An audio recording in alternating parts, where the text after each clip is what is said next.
साधना करते करते आज हम लोगों को 250 दिन पूरा हुआ। तारीख 12 जुलाई सन 2022, दिन मंगलवार।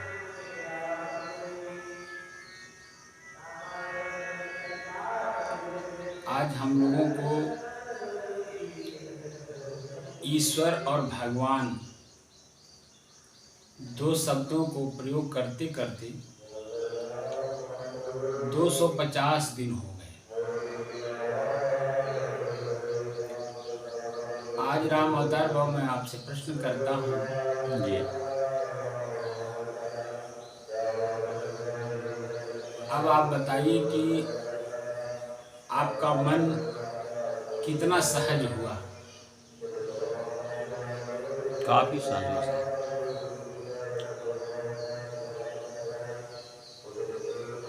जो पहले बहुत चंचल था, मुझे काफी सहज, बहुत कुछ खोज रहा था, बहुत कुछ पाने की ललक थी मन के अंदर में।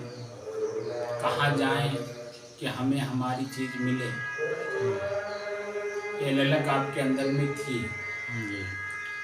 अब आप बताइए कि बाहर की वस्तु और अंदर की वस्तु में कितना आपको अंतर दिखाई दे रहा है? बहुत अंतर। बाहर का कोई भी मिल जाए, वो राम हो, कृष्ण हो, महावीर हो, बुद्ध हो, जैमिनी हो, कणाद हो, शंकर जी हो, ब्रह्मा जी हो, विष्णु जी हो, या हमारे कबीर साहब भी हो, अगर कोई बाहर से मिलेगा तो क्या हमें वो हमारी जो अपनी चीज है हमें मिलेगा? नहीं, क्योंकि मिलने के पहले भी दुख है अनमिलता का। मिल गए तो जब तक मिल रहे हैं तो मिलकर छूटने का डर, और छूट गए तो फिर उसकी कल्पना, फिर पुनः मिलने की कल्पना। इसी में हम लोगों की जिंदगी चली जाती है।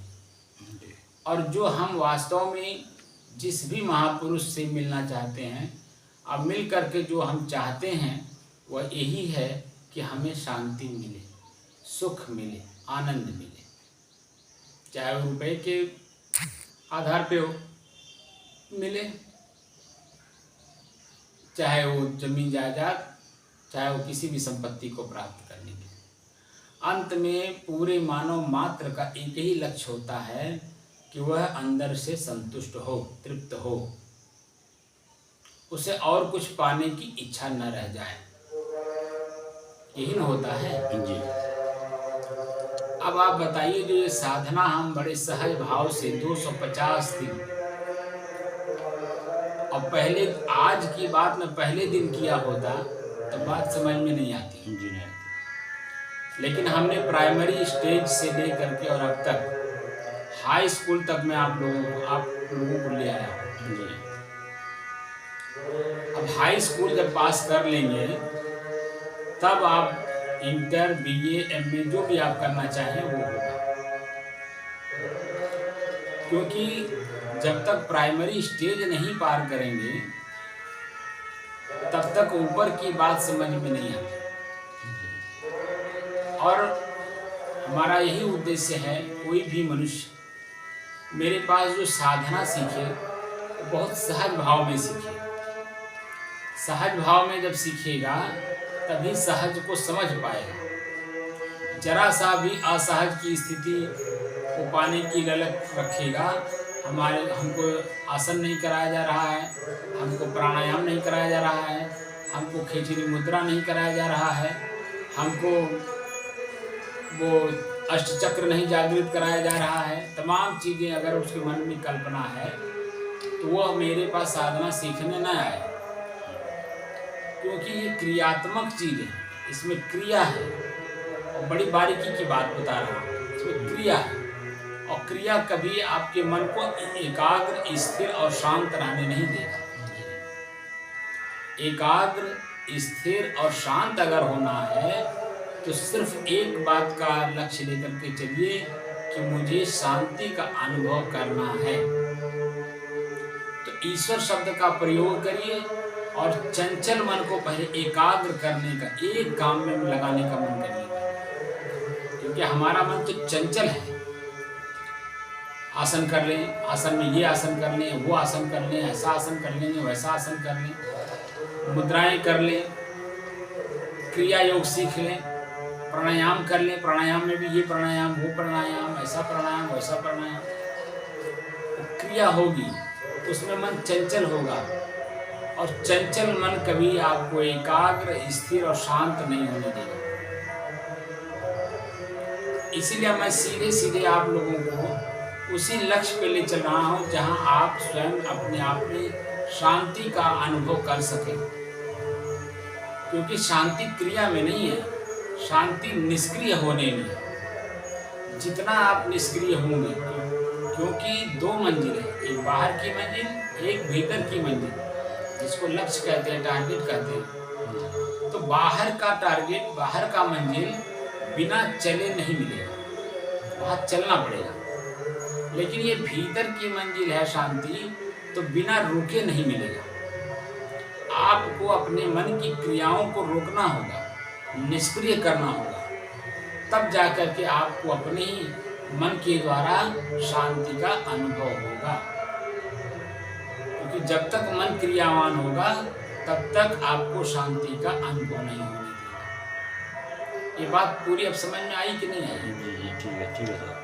क्योंकि गीता पढ़ लें, रामायण पढ़ लें, बीजक पढ़ लें, ये पढ़ लें, वो पढ़ लें, इनसे मिल लें, उससे मिल लें, यहाँ चले जाए, वहाँ चले जाए, आपने सब कुछ करके देखा, सब जगह गए और सब जगह जाने के बाद, सब ग्रंथों को पढ़ने के बाद आपके मन में जितने पढ़ते हैं उतने प्रश्न उठता है और वही आपके मन को शंका पैदा करता है।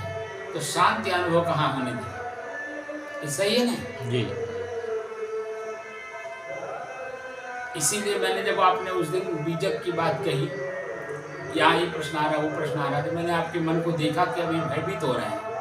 मैंने कहा ना कि आप बीजक भी पढ़ना बंद कर दीजिए। जी। कहा था कि नहीं? जी। इसलिए कि जितना ही पढ़ेंगे, यहाँ स्वामी शंकराचार्य जी का एक सूत्र आता है कि शब्द जालम महारण्यम चित्त भ्रमण कारणम।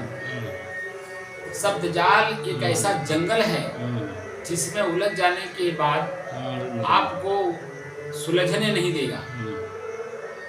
महाअरण्य है, अरण्य माने जंगल होता है, और इतना बड़ा जंगल है, उसमें उलझ जाने के बाद आपका निकल पाना बड़ा मुश्किल काम है। तो शांति का अनुभव होने ही नहीं देगा। दूसरी बात, अब यहाँ महत्वपूर्ण विषय ये है कि हम मानव जीवन में हैं। मानव जीवन का मुख्य उद्देश्य ही है कि हम वर्तमान में रहें और समझदारी के साथ रहें। तो समझदारी तभी आती है जब हमारा मन शांत रहता है, और शांत मन से जब कोई भी चिंतन, मनन, अध्ययन किया जाता है और तब जाकर के उसमें समझ हमारी बढ़ती है, यानी शब्दों का विश्लेषण हमें समझ में आता है। कल मैं किसी अधिकारी के पास बैठा था, तो बैठने में ही एक प्रकरण आ गया कि उनसे बड़े अधिकारी उनसे कोई आज्ञा मांग ली, और वो बड़े अधिकारी अपने जो अन्य कर्मचारी हैं नीचे उनको बुलाए, ये कौन देखता है, ये कौन देखता है, ये कौन देखता है। सारे लोग आ गए, जिनको वो आज्ञा देनी थी वो कह रहे हैं मैं भेज दिया, मैं बात कर लिया, मैं ये कर लिया, मैं वो कर लिया। अब वो कह रहे हैं भाई मेरे पास वीडियो कॉन्फ्रेंसिंग में भी ये बात मेरे पास आई थी, और आज सुबह भी मेरे पास ये प्रश्न आया, और मैंने आपसे कहा भी। ये वो कह रहे हैं उस कर्मचारी सब, और वो अन्य चीज़ों के अलावा भी उसमें 2 चीज़ें ऐड हुआ था ऊपर से, जिसका फीडबैक मांगा जा रहा था। तो वो कह रहे मैं भेज दिया, मैं भेज दिया। और जो चीज़ें वो ऐड हुआ था वो चीज़ें वो समझ ही नहीं रहे, हमें दोबारा भी कुछ भेजना है। अब उसी पे जब अधिकारी को गुस्सा पे होना पड़ा। तो मूल बात ये मैं यहाँ समझाना चाहता हूँ कि जब आप पीसफुल रहते हैं, अंग्रेजी में पीसफुल कहते हैं, हिंदी में शांतिपूर्ण, आपका जब मन रहता है तो सामने वाला हमें क्या बोल रहा है, हमें क्या समझाना चाह रहा है, हमसे क्या पाना चाहता है, क्या हमसे करवाना चाहता है, वो जो शब्द बोलता है, हमारा मन शांत जब रहता है, आगे पीछे कुछ नहीं सोचता है, सिर्फ उसी शब्द को सुनता है जो वो बोल रहे हैं। तो उस शब्द को जब सुनता है तो तुरंत जब बात को समझ जाता है, क्योंकि वो शांत है। लेकिन जैसे ही मन में कुछ पहले से बात रहती है, वो बिल्कुल ही बात को नहीं समझता, और ना समझ स्थिति जो है आपके जीवन को दुखी और पीड़ित किए रहेगा, वर्तमान स्थिति से भी नीचे लेके चला जाता है। तो ये जो अभ्यास करवाया जा रहा है, ये सबसे पहले तो आपका दैनिक जीवन, व्यवहारिक जीवन, सामाजिक जीवन, पारिवारिक जीवन और स्वयं का जीवन सबसे पहले ये सकुशल होता है, परिपूर्ण होता है, एक दूसरे की समझ बढ़ती है, एक दूसरे में प्रेम झलकता है, क्योंकि व्यक्ति वर्तमान में है। और जब वर्तमान में रहता है तो एक दूसरे को समझने में आसानी होती है। लेकिन जब हम कल्पना में रहते हैं तो एक दूसरे की बात नहीं समझ पाते हैं नहीं।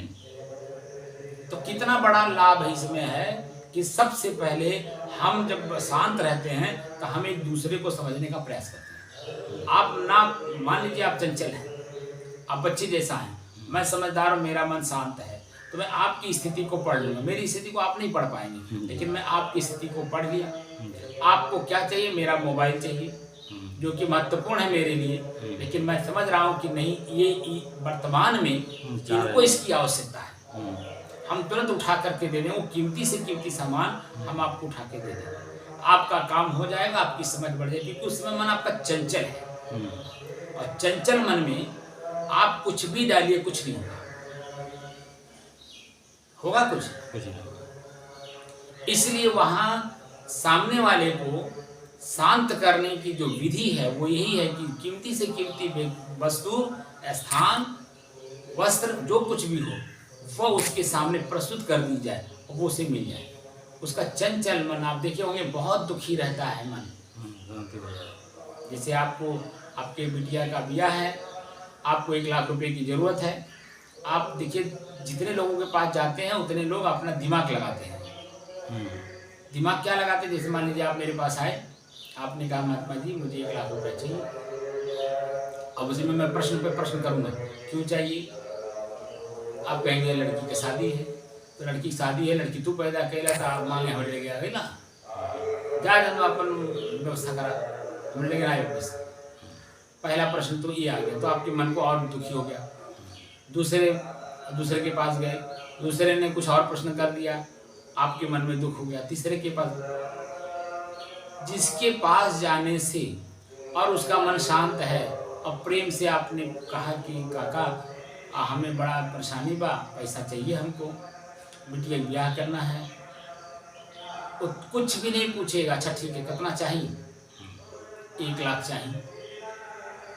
तुरंत गए अपने अलमारी से निकाल करके आपको ला करके 1 लाख रुपए दे दिए। आपसे कोई प्रश्न नहीं किया उन्होंने। और 1 लाख रुपए जिस समय आप पाते हैं, आपकी मन स्थिति कैसी होती है जरा आप हमें बताइए। बहुत खुश होगी। कितना मन आनंदित, प्रफुल्लित, प्रसन्नचित, रोमांचित होता है, उसका वर्णन आप शब्दों में कर पाएंगे? नहीं कर पाएंगे। वो स्थिति जब हम आपको लाना चाहते हैं कि अपनी ही स्थिति को आप समझने का प्रयास करिए, हमारे मन स्थिति कैसी है। तो जब वर्तमान में आप रहेंगे और शांतपूर्ण रहेंगे, आपकी अपने एक सेकंड की मन की स्थिति पढ़ने में आसानी होती है। और असली जिंदगी तब शुरू होगी जब बिल्कुल आप एकदम संतुष्ट रहेंगे 24 घंटा। आपका मन कहीं भी कल्पना में नहीं जाएगा, ना पारिवारिक, ना सामाजिक, ना आर्थिक, ना आध्यात्मिक, कहीं भी किसी भी प्रकार का आपका मन नहीं जाएगा, वर्तमान में रहेगा, एकदम वर्तमान स्थिति। और उस वर्तमान स्थिति को पाने के लिए हमारे संत महात्मा ऋषि मुनि बड़ी तपस्या किया है, उन्होंने बहुत तपस्या किया है, और तब जा कर के उस चीज़ को उस लेवल पे लाके खड़ा किया और सूत्र के रूप में, शास्त्र के रूप में वो हमारे आपके सामने दे गए हैं। हम पढ़ते हैं, या तो हम समझदार नहीं है या हमें पढ़ाने वाला समझदार नहीं है, क्योंकि जो वो सूत्र है, सिर्फ सूत्र है।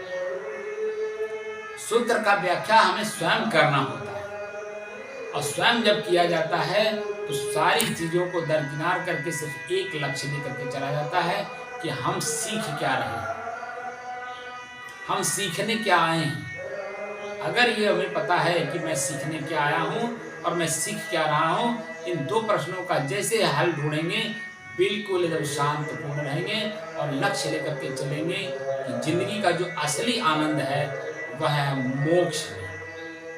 और मोक्ष कहीं एक समय की स्थिति नहीं है, ये आपके 24 घंटे के मन की स्थिति होती है।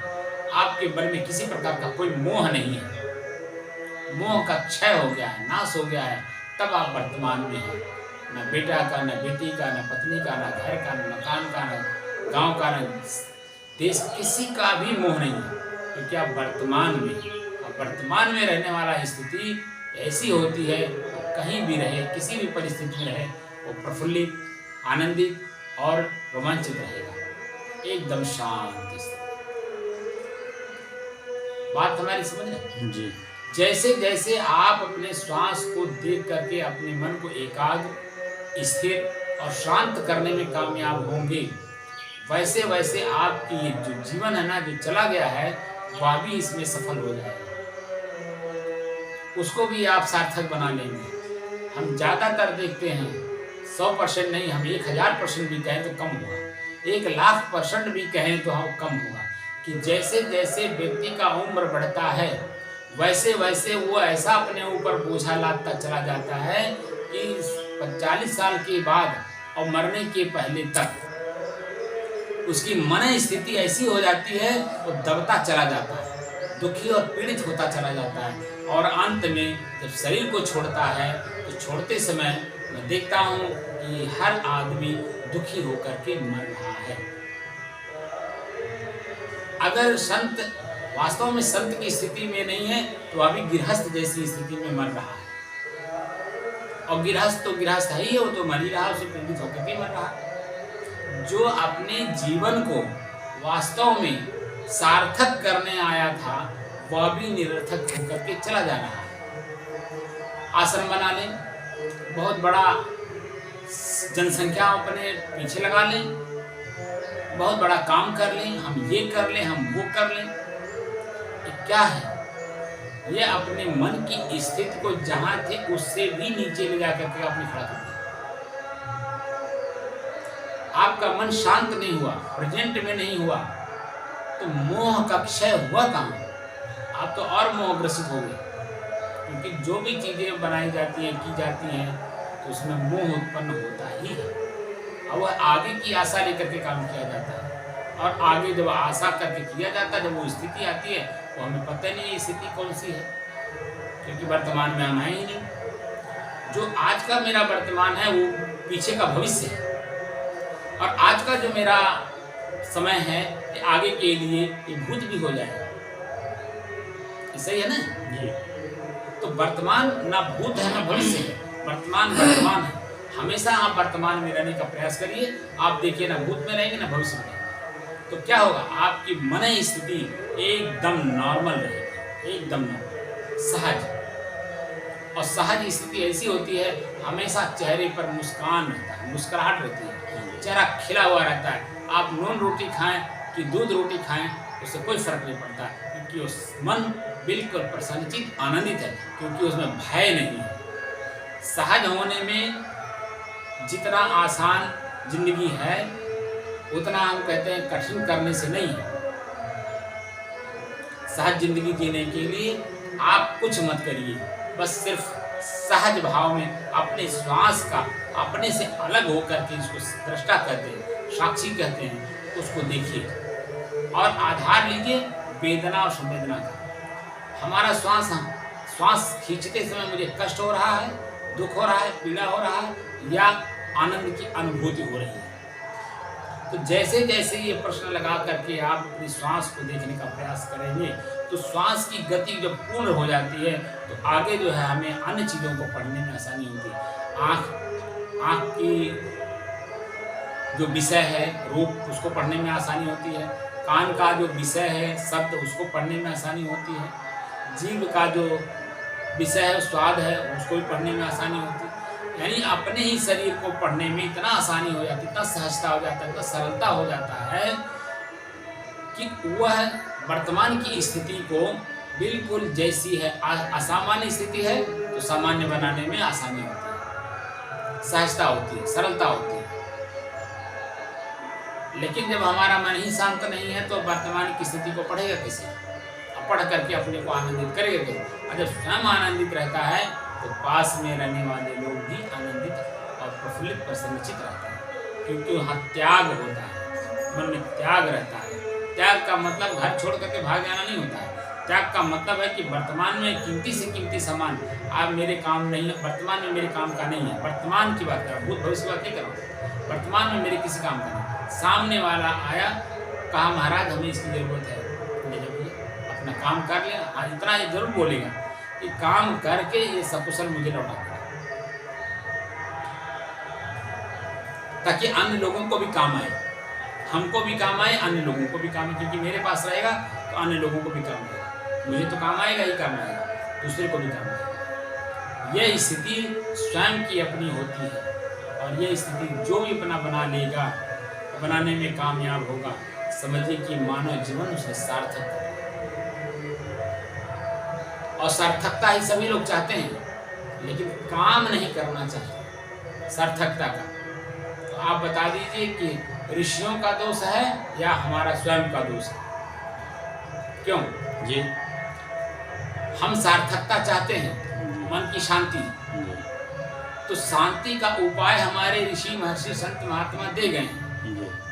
उनका दोष है या उसको परिभाषित करने में हम कामयाब नहीं है, या मेरा दोष है? मेरा दोष, स्वयं का दोष है ना जी। क्योंकि एकाग्र होकर के मैं ये किसी चीज को पालन नहीं कर रहा हूँ।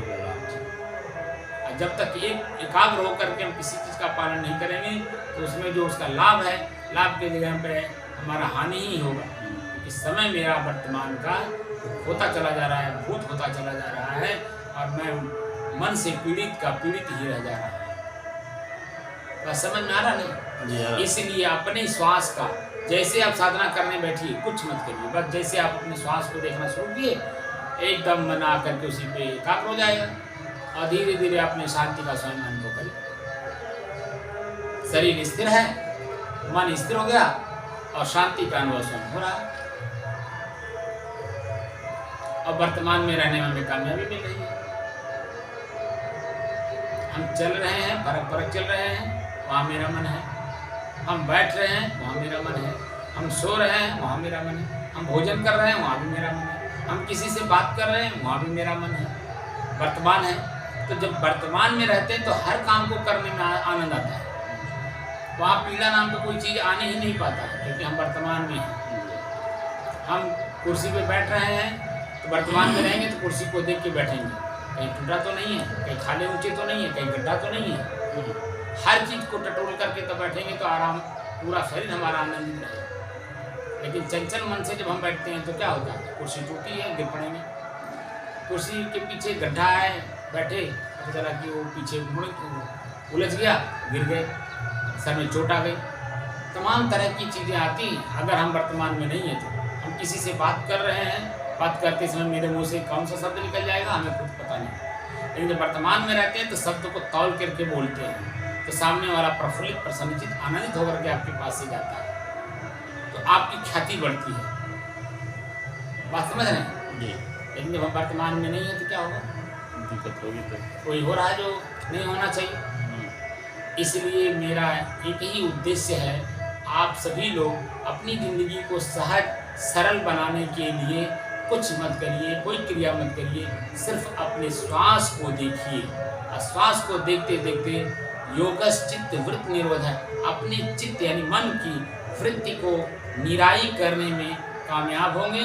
जिंदगी जो मेरी असहज हो गई है वो सहज होने में बिल्कुल सफलता मिलेगा, शांति का अनुभव होगा और मेरी ज़िंदगी बिल्कुल सहज हो जाएगी।